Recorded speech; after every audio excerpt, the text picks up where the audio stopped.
আনন্দ ভোগ করছে। আর তখন তো মানে আমার বন্ধু ভাই সবই মানে ফুল ফ্যামিলি সব।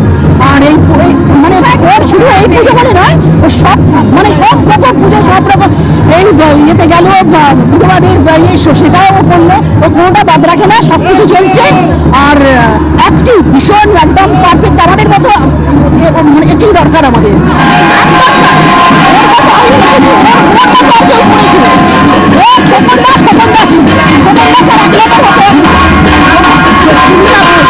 আমরা তো প্রত্যেক বছরেই যাই, আমাদের খুবই ভালো লাগে। যেহেতু আমার ভাইয়ের এ হয়, ওরা একটা বের করে যে হচ্ছে অপমান দাস আমার ভাই, আমরা খুবই ভালো লাগে। বিষয় তো কিছু বলার নেই, তবুও খুবই আমরা কি বলবো আর ওকে ভাইয়ের হিসাবে মানে ওর বিষয়ে আমাদের কিছু বলার নেই। ও অনেকই যাবতীয় শুধু রথ বলে না, যাবতীয় সবকিছু করে ও।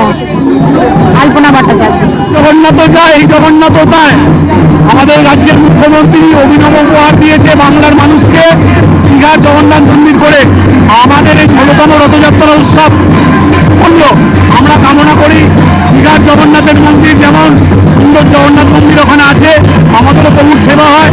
আমাদের প্রত্যেক দিন অন্নভোগ বিতরণ হয় এই ৯ দিন।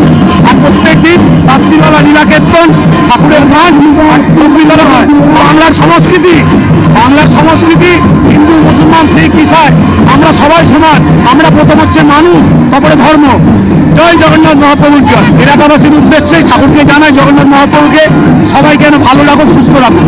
আবার আসছে বছর এই রথের ৯ দিন পেট আমাদের কেটে যাবে, তারপরে আবার জগন্নাথ মহাপ্রভু আসবে, এই আমরা কামনা।